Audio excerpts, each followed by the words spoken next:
اللہ الرحمن الرحیم نحمده ونصلی علی رسولہ الکریم اما بعد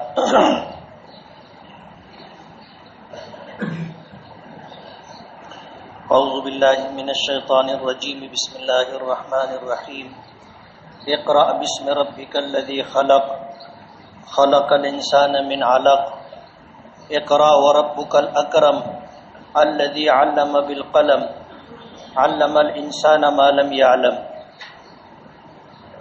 صدق اللہ العظیم۔ بزرگان محترم اور عزیز دوستوں، اللہ تعالیٰ نے یہ دنیا بنائی اور اللہ نے جتنی مخلوقات کو پیدا کرنا چاہا اللہ نے پیدا فرمایا۔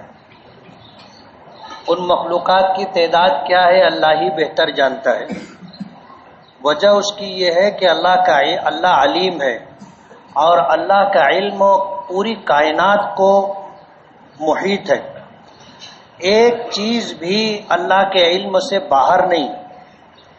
لیکن اللہ کے علم کے مقابلے میں ہم لوگوں کا علم کوئی حیثیت نہیں رکھتا۔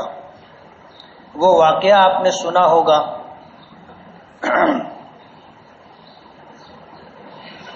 کہ کشتی میں سفر کیا جا رہا تھا اور حضرت موسیٰ اور حضرت خضر دونوں سفر کر رہے تھے۔ درمیان دریا ایک پرندہ آ کر کے کشتی کے کنارے تختے پر بیٹھا اور اس نے دریا میں سے پانی پیا اور اس کے بعد اڑ گیا۔ تو حضرت خضر نے حضرت موسیٰ علیہ السلام سے کہا کہ موسیٰ، اللہ تعالیٰ کے علم کے مقابلے میں ہم انسانوں کا علم ایسا ہے جیسے اس دریا کے مقابلے میں پرندے نے اپنی چونچ سے دریا سے پانی حاصل کیا ہے، چند قطرے پانی۔ پوری دریا کے مقابلے میں یہ چند قطرے پانی کوئی بھی حیثیت نہیں رکھتے۔ اسی طرح حضرت خضر نے حضرت موسیٰ کو یہ پیغام دیا تھا کہ تم اللہ کے نبی ہو، صاحب کتاب نبی ہو، اللہ نے توریت عطا کی ہے، لیکن تمہیں اللہ نے جو علم دیا ہے اور مجھے اللہ نے جو علم دیا ہے، یہ دونوں علم ملا کر کے اللہ کے علم کے مقابلے میں اتنی بھی حیثیت نہیں رکھتے جتنا پرندے نے اس دریا سے پانی حاصل کیا ہے۔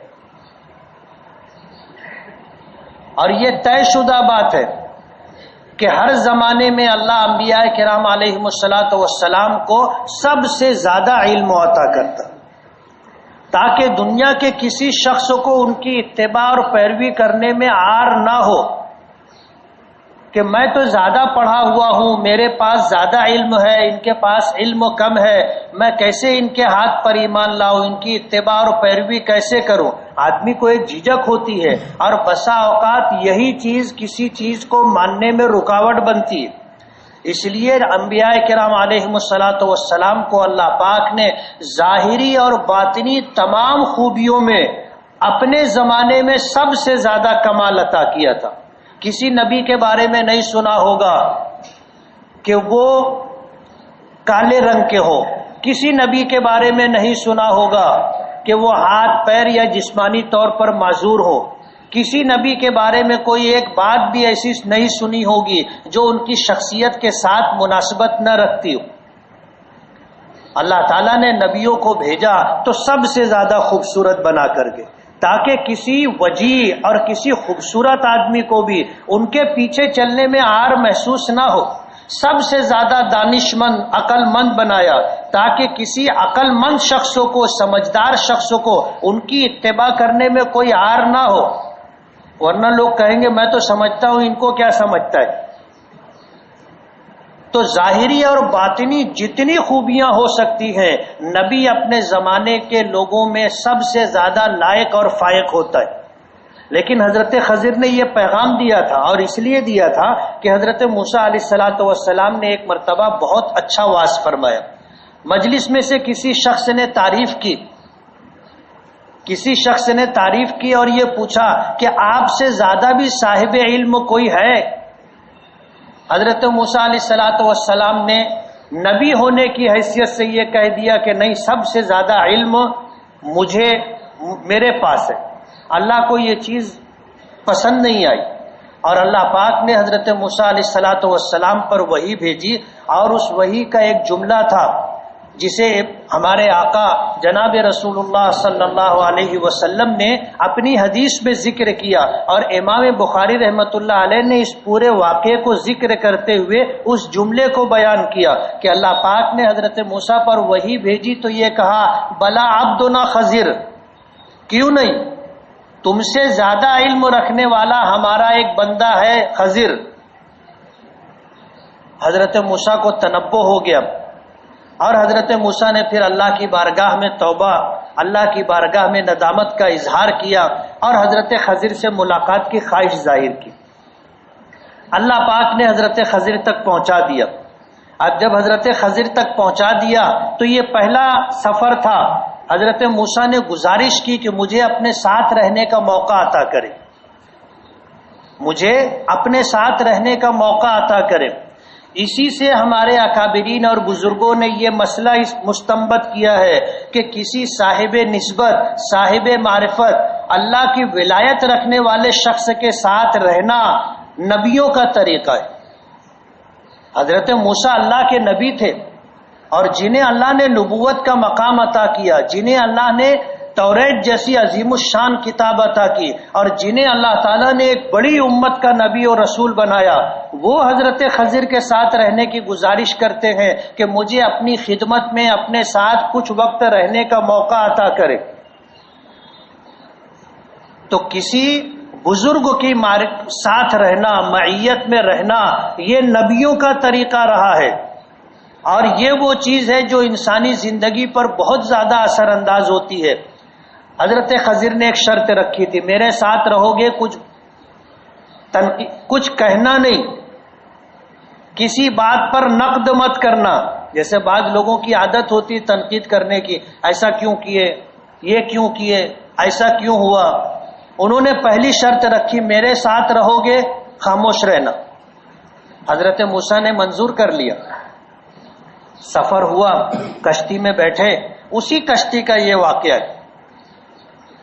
پرندے نے آ کر پانی کی پیا تو وہ بات جو حضرت موسیٰ نے بھرے مجمع میں وعظ کے بعد کہی تھی کہ سب سے زیادہ صاحب علم میں ہوں، اس پر انہوں نے تنبیہ کی کہ موسیٰ تیرا علم اور میرا علم ملا کر کے اللہ کے علم کے مقابلے میں اتنی بھی حیثیت نہیں رکھتا جتنا اس پرندے نے دریا سے پانی حاصل کیا ہے.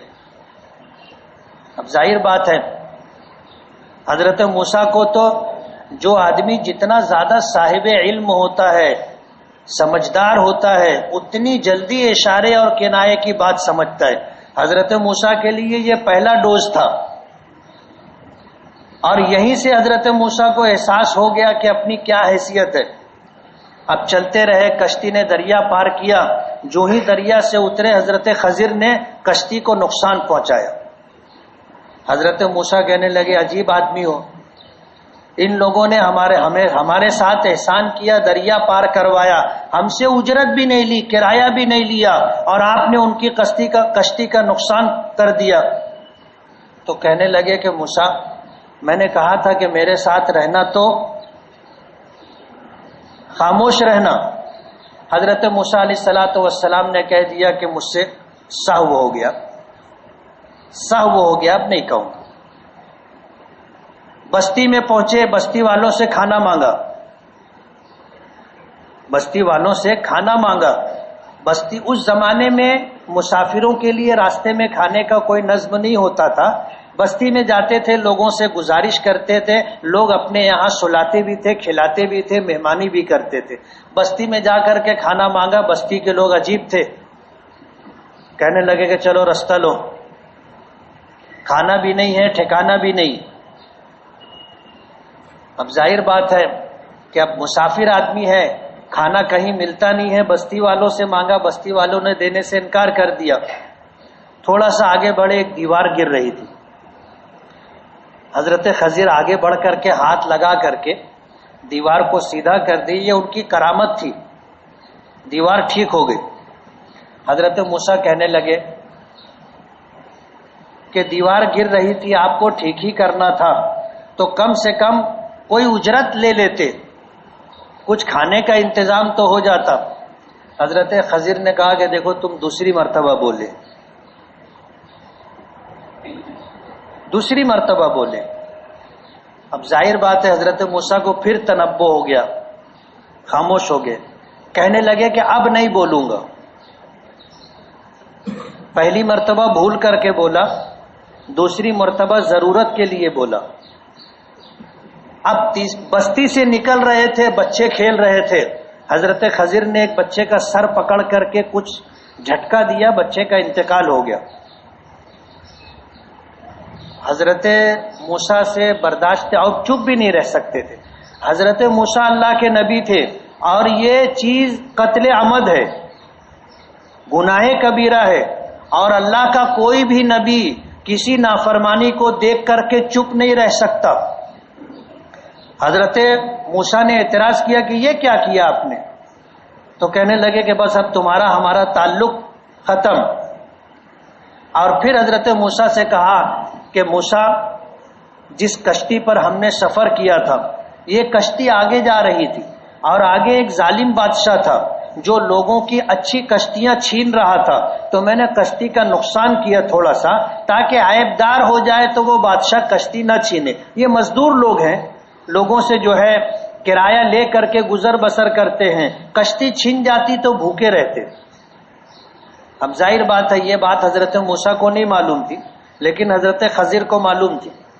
دیوار گر رہی تھی، دیوار کو ٹھیک کیا، بولے دیوار اس لیے میں نے ٹھیک کی تھی کہ وہ دیوار یتیم بچوں کی ملکیت ہے، اس کے نیچے ان یتیم بچوں کے باپ نے ان کے لیے مال رکھا۔ یہ بستی کے لوگ اتنے دنی اور اتنے ہلکی فطرت کے ہیں کہ جو مسافر کو کھانا نہیں دیتے، مسافر کو کھانا نہیں دیتے، وہ ان کا مال لوٹ لیتے۔ اس لیے میں نے دیوار ٹھیک کی تھی، اور یہ بچے کو میں نے اس لیے قتل کر دیا کہ یہ بچہ اپنے ماں باپ کے لیے کفر اور شرک پر لے جانے کا ذریعہ بنتا۔ اور اس کے بعد سلام ہو گیا، تمہارا راستہ الگ، ہمارا راستہ الگ۔ حضرت موسیٰ کا جو علاج ہونا تھا وہ حضرت خضر نے علاج کر دیا۔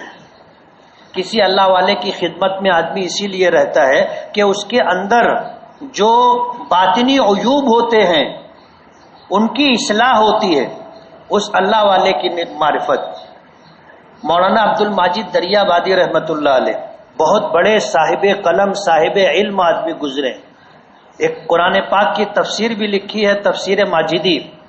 حضرت مولانا اشرف علی تھانوی رحمۃ اللہ علیہ کی خدمت میں پہنچے اور کہا کہ مجھے آپ اپنا مرید کر لیں، مرید بنا لیں، میں آپ کے ہاتھ میں بیعت کرنے کے لیے آیا ہوں۔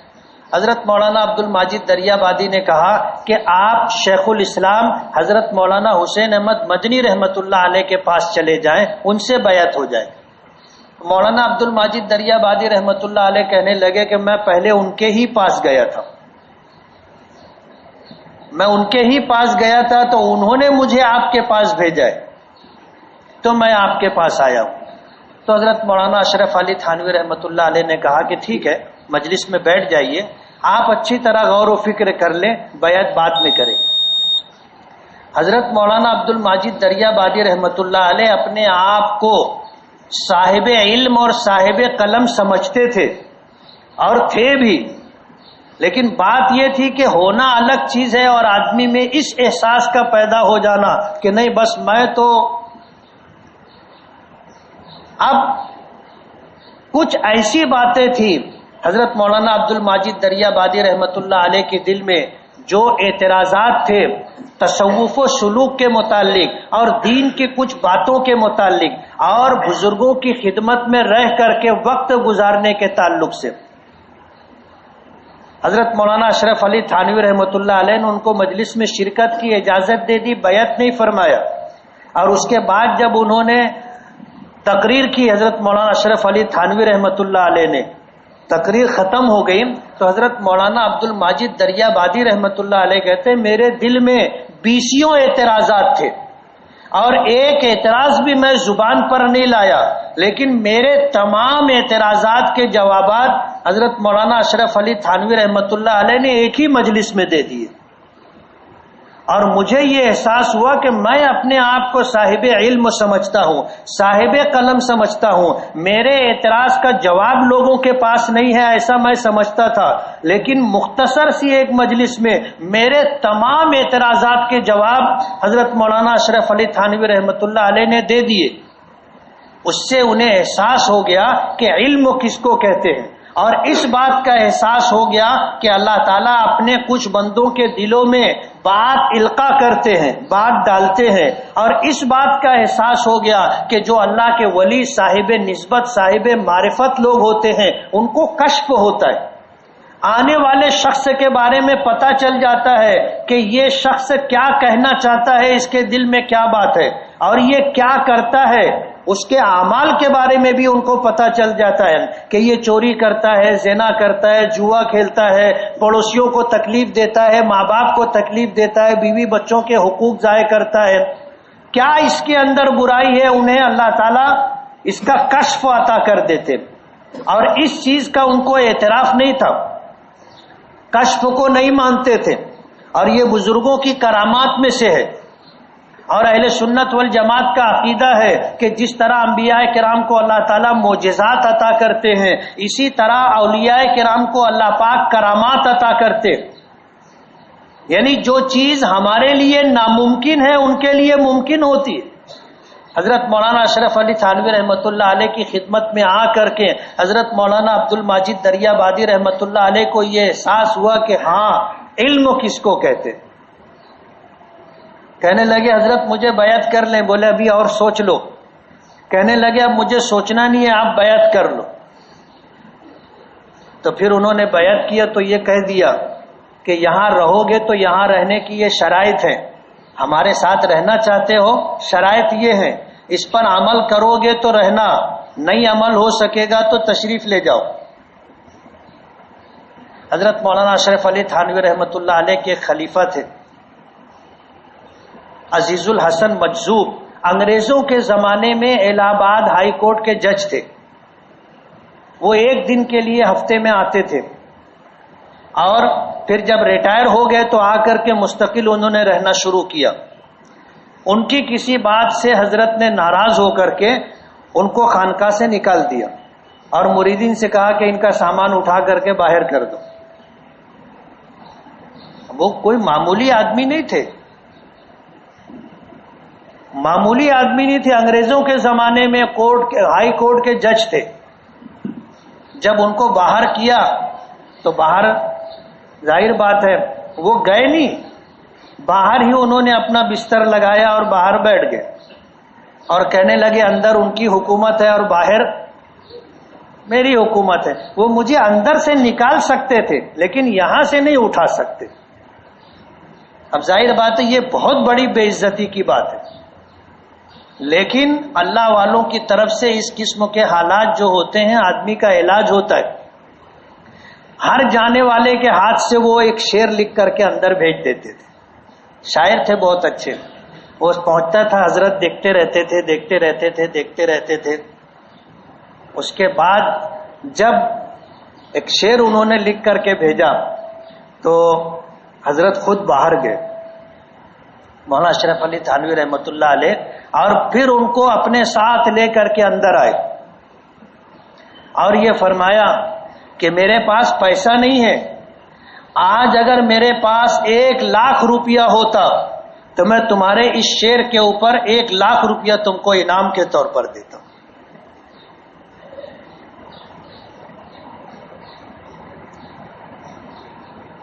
ظاہر بات ہے وہ زمانہ، اس زمانے میں 1,00,000 روپیہ بہت بڑی رقم تھی۔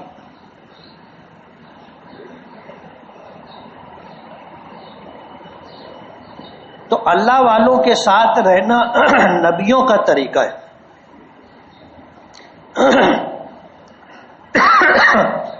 اللہ تعالیٰ نے حضرت موسیٰ کو ظاہری علم عطا کیا تھا، علم شریعت، احکام الہیہ کا علم عطا کیا تھا، اور حضرت خضر کو اللہ نے علم لدنی عطا کیا تھا۔ ایک علم وہ ہوتا ہے جو حاصل کرنے سے ملتا ہے، پڑھنے سے ملتا ہے اور محنت کرنے سے حاصل ہوتا ہے، اور ایک علم وہ ہوتا ہے جو اللہ تعالیٰ اپنی طرف سے دے دیتا ہے. جیسے جناب رسول اللہ صلی اللہ علیہ وسلم اللہ کے نبی تھے، اللہ نے علم دیا تھا اور پوری کائنات میں تمام انسانوں سے زیادہ آپ کو علم عطا کیا تھا. آپ فرماتے اوتی تو علم الاولین والآخرین، اللہ نے مجھے اولین و آخرین کے علوم عطا کیے، اولین و آخرین کے علوم عطا کیے. پوری دنیا انسانیت کو اللہ نے جتنا علم عطا کیا اس سے زیادہ علم حضور کو عطا کیا تھا، اور ایک دن تو دور کی بات ہے، ایک لمحے کے لیے بھی ہمارے آقا نے کسی کی شاگردی اختیار نہیں کی. یہ علم لدنی ہوتا ہے جو اللہ تعالیٰ اپنے کچھ بندوں کو عطا کرتے. تو حضرت خضر کو اللہ نے علم لدنی دیا تھا، اور حضرت موسیٰ کے پاس علم شریعت تھا. علم شریعت کی حیثیت علم لدنی سے بڑی ہوتی ہے، لیکن حضرت موسیٰ کے اس ایک جملے کا اللہ پاک نے اس کے اوپر جو ہے یہ آبجیکشن لیا تھا، کہ کہا کہ بلا عبدنا خضر، ہمارا بندہ خضر ہے جو تم سے زیادہ علم رکھتا ہے. تو حضرت موسیٰ نے ان کی معیت اختیار کی تھی. تو علم انسانی ضرورت ہے، اور علم کے بغیر انسان کا گزارا نہیں ہے. اسی لیے قرآن کریم کی سب سے پہلی وحی جو ہمارے آقا پر نازل ہوئی، اقرا، پڑھیے. پڑھنے کا حکم آیا کہ پڑھیے، اور پڑھنے کا مقصد کیا ہے اس کو بھی سمجھ لینا چاہیے. آج مدارس دینیہ میں جو تعلیم دی جاتی ہے اس تعلیم کا مقصد ایک اچھا انسان تیار کرنا ہے، سماج کو، معاشرے کو، خاندان کو ایک اچھا انسان دینا ہے. مدارس کی تعلیم کا مقصد روزگار نہیں ہے. اور ہمارے علماء کہتے ہیں، اور آج کے ماہرین تعلیم بھی کہتے ہیں کہ عصری تعلیم کا مقصد اگرچہ روزگار ہے، لیکن عصری تعلیم حاصل کرنے والوں کو بھی روزگار اپنی منزل نہیں بنانا چاہیے. عصری تعلیم کا مقصد روزگار ہے، اور مدرسوں کی تعلیم کا مقصد روزگار نہیں ہے. دونوں میں یہ بنیادی فرق ہے، دونوں میں یہ بنیادی فرق ہے. حکومتیں ہمارے روزگار کو لے کر کے فکر مند ہے، اس لیے مدرسوں میں کہتے ہیں سائنس بھی پڑھاؤ، جغرافیہ بھی پڑھاؤ، اور حساب بھی پڑھاؤ، اور یہ بھی پڑھاؤ، اور یہ بھی. ظاہر بات ہے مدرسوں کا مقصد فوت ہو جائے گا. ہم تو مدرسوں میں جن بچوں کو پڑھاتے ہیں ان کا مقصد یہ ہوتا ہے کہ سماج کو اچھا فرد ملے. روزی تو اللہ دیتے ہیں، سب کا نصیب اور مقدر طے ہے. اور عصری تعلیم گاہوں کا مقصد جو ہے روزگار ہے. یہی وجہ ہے کہ عصری تعلیم گاہوں میں مورل ایجوکیشن، اخلاقی تعلیم نہ ہونے کی وجہ سے، ابھی آپ نے دیکھا ہوگا 12ویں کا ایگزام ختم ہوا، ایگزام ختم ہونے کے بعد بچوں نے جو حرکت کی ہے وہ ہمارے لیے شرمندگی کا باعث ہے. انہوں نے اساتذہ کو گالیاں دی، اسکولوں کا نقصان کیا، لڑکیوں کے ساتھ زبردستی چھیڑ چھاڑ کی، اور جو کچھ ہوا میں کہنا نہیں چاہتا. یہ چند جملوں سے آپ اندازہ کر سکتے ہو کہ عصری تعلیم گاہوں میں جب صرف روزگار کو ہی منزل سمجھ لیا گیا اور روزگار کو ہی مقصد سمجھ لیا گیا تو ظاہر بات ہے پھر جو ہونا ہے وہ ہو رہا ہے، دیکھ رہے ہیں آپ. تو عصری تعلیم گاہوں کو بھی ہم مورل ایجوکیشن، اخلاقی تعلیم سے وابستہ کریں، جوڑے، ورنہ سماج پتہ نہیں کہاں چلا جائے گا. اللہ کا بہت بڑا احسان ہے ہمارے شہر پر کہ ہمارے شہر کی جو اسکولیں ہیں ان اسکولوں میں اس بات کا کہیں نہ کہیں کسی نہ کسی درجے میں اہتمام کیا جاتا ہے. تمام اسکولوں میں، چاہے وہ لڑکوں کے لیے ہوں چاہے لڑکیوں کے لیے ہوں، ان تمام اسکولوں میں دینی تعلیم کا، اخلاقی تعلیم کا کہیں نہ کہیں کسی نہ کسی درجے میں اہتمام کیا جاتا ہے. مالیگاؤں کے اسکول، اور مالیگاؤں کے لوگ اتنے بیدار ہیں کہ اگر ہماری اسکولوں میں، ہائی اسکولوں میں کلچر پروگرام کے نام سے، ڈرامے کے عنوان سے اگر کوئی ایسی حرکت ہوتی ہے جو شریعت کے خلاف ہے تو لوگ خاموش نہیں رہتے، اور اسکول کے لوگ اس بات کو مانتے بھی ہیں. اسکول کے لوگ اس بات کو تسلیم بھی کرتے ہیں کہ ہاں ہم سے غلطی ہو گئی. یعنی اگر کوئی عورت اپنی ضرورت کے لیے ناچے تو لوگ کہتے ہیں یہ مجرا ہے، لیکن قوم کی بچیاں، عزت دار گھرانوں کی لڑکیاں اسکول کے پروگرام میں اسٹیج پر ناچتی ہیں تو لوگ کہتے ہیں یہ کلچر پروگرام. سمجھ رہے ہو آپ؟ ہے تو دونوں ایک ہی چیز. ہمارے شہر کے لوگ الحمدللہ اس بات کو برداشت نہیں کرتے، اور جن اسکولوں میں اس طرح ہوتا ہے باقاعدہ اس پر اعتراض کیا جاتا ہے، ذمہ داروں سے، مینجمنٹ سے جا کر کے ملاقات کی جاتی ہے. اور اللہ کا احسان ہے ہمارے شہر کے اسکولوں کے ذمہ داران اس بات کو مان کر کے اس پر عمل بھی کرتے. قوم کے بچوں کو تعلیم کے زیور سے آراستہ کرنے کے لیے ہمارے شہر کے تمام اسکولیں کوشش کر رہی ہیں. 12ویں کا ایگزام ہو گیا، 10ویں کا بھی ایگزام ہو جائے گا. اور آج تعلیم کو روزگار سمجھ لیا گیا ہے، لیکن ایک بات میں آپ کو بتا دوں، آج پڑھے لکھے لوگوں کو روزگار نہیں مل رہا ہے. موجودہ سرکار نے اس بات کا اعلان کیا تھا کہ ہم ہر سال 2 کروڑ لوگوں کو، 2 کروڑ تعلیم یافتہ لوگوں کو روزگار دیں گے. آج 4 سال کا عرصہ گزر گیا، یہ 1 کروڑ کا بھی فگر کراس نہیں کر پائے. جو ماضی میں پڑھے لکھے لوگ ہیں ان کو روزگار نہیں مل رہا ہے. ظاہر بات ہے جو نئے پڑھ کر کے آئیں گے تو ان کو کہاں سے روزگار ملے گا. اس لیے تعلیم کو صرف روزگار کے لیے نہیں حاصل کرنا چاہیے، اور تعلیم کے ساتھ ساتھ مورل ایجوکیشن کا اتنا اہتمام کرنا چاہیے کہ یہ بچہ قوم اور سماج کے لیے ایک اچھا شخص بن سکے. ورنہ لوگ کہیں گے کہ یہ پڑھا لکھا جاہل ہے. اور جو لوگوں کے مسائل حل کرتے ہیں پنچ حضرات، ان کا تبصرہ یہ ہے کہ ناواقف اور جاہل کو سمجھانا آسان ہے، وہ بات مان لیتا، پڑھے لکھے کو سمجھانا بہت مشکل ہو جاتا ہے. پڑھے لکھوں کو سمجھانا وجہ اس کی یہ ہے کہ ہماری عصری تعلیم گاہوں میں اس بات کی کمی ہے. پھر بھی ہمارے شہر کی ہائی اسکولوں میں، اسکولوں میں جو آج موجودہ صورتحال ہے وہ اوروں کے مقابلے میں قابل تعریف ہے. ہم تمام مینجمنٹ کو، تمام اسکولوں کے ذمہ داروں کو اس بات پر مبارکباد دیتے، اور اسی کے ساتھ اب یہ وقت پورا ہو رہا ہے، بچے 10ویں کا 12ویں کا ایگزام دے کر کے 10ویں کا ایگزام دے کر کے فارغ ہوں گے. یہ چھٹیوں کا جو زمانہ ہے اس کا صحیح استعمال ہونا چاہیے. سمر کلاس جو ہوتی ہے ہمارے شہر میں الحمدللہ کچھ علماء ہیں جمعیت سے وابستہ جو اپنے طور پر یہ کام کرتے ہیں. اسکول سے فارغ ہو کر کے چھٹیوں کے زمانے میں بچوں کی دینی تعلیم و تربیت کا اہتمام. ایک مسلمان بچے کو یہ بتایا جائے کہ تو مسلمان ہے، تیری ذمہ داری کیا ہے. عبادات کی لائن سے نماز، روزہ، زکوٰۃ، حج کے بنیادی موٹے موٹے مسائل بتانا، وضو کا طریقہ، وضو کے فرائض، غسل کا طریقہ، غسل کے فرائض، نماز ہے، نماز کیسے پڑھنا چاہیے، اور پھر اسی کے ساتھ ساتھ ایک مسلمان ہونے کے ناطے اس کی کیا ذمہ داری ہے.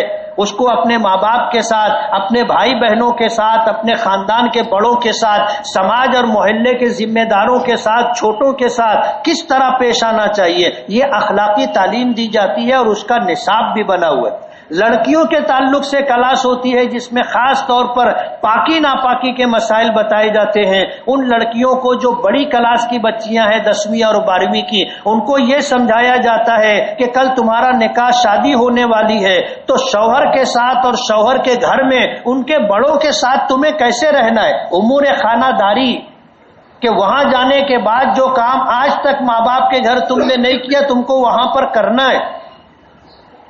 ہمارے یہاں الحمدللہ اس طرح کا اہتمام ہوتا ہے. تو آپ اپنے بچوں اور بچیوں کا چھٹیوں کا یہ وقت ضائع نہ ہونے دیں. 2 گھنٹے کی کلاس ہوتی ہے، 3 گھنٹے کی کلاس ہوتی ہے، آپ ان کو ان کلاسوں میں بھیجیں.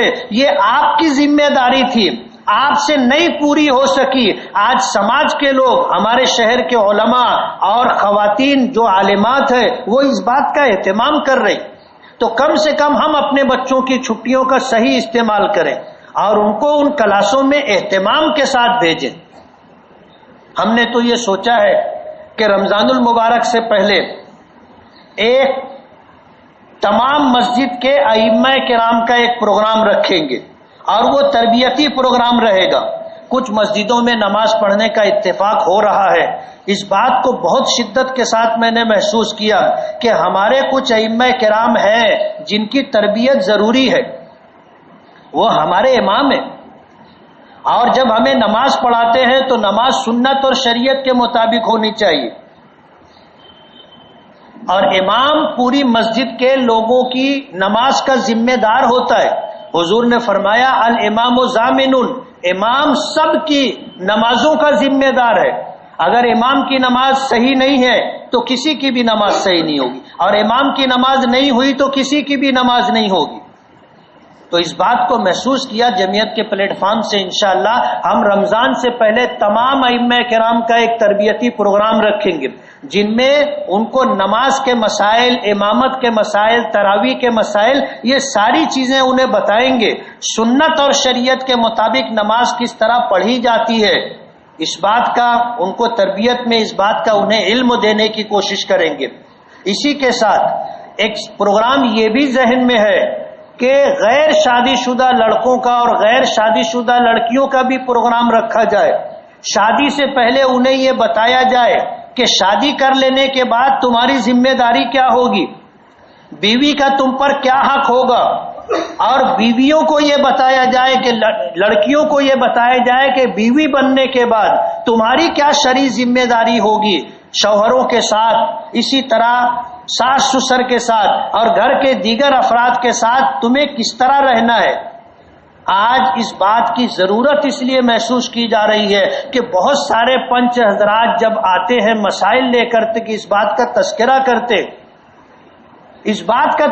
کرتے ہیں کہ معمولی باتوں پر طلاق ہو رہی ہے، اور یہ معمولی باتیں وہ ہیں جس کو سمجھانا بتانا ماں باپ کی ذمہ داری تھی، لیکن نہ لڑکے کو بتایا گیا نہ لڑکی کو بتایا گیا، اور معاملہ پھر جو ہے اس ازدواجی زندگی میں دراڑ پیدا ہوئی اور طلاق تک نوبت پہنچی۔ اس بات کا اہتمام کرنا ضروری ہے۔ تو خاص طور پر ہم اسکولوں کے ذمہ داروں کو مبارکباد دیتے ہیں، اور ان اساتذہ کرام کو جو بچوں کو تعلیم دیتے ہیں یہ گزارش کرتے ہیں کہ وہ بھی بچوں سے فہمائش کرے کہ چھٹیوں کے دنوں میں اس طرح کی جو سمر کلاس چلتی ہے، تربیتی کلاسیں چلتی ہے، اس میں شرکت کرے۔ سرپرستوں سے ہماری یہ گزارش ہے کہ اللہ نے اولاد کی نعمت دی ہے، اولاد آپ کا مستقبل ہے، دنیا میں بھی آپ کی عزت و نیک نامی اور آخرت میں بھی آپ کی نجات کا ذریعہ یہ اولاد بن سکتی ہے۔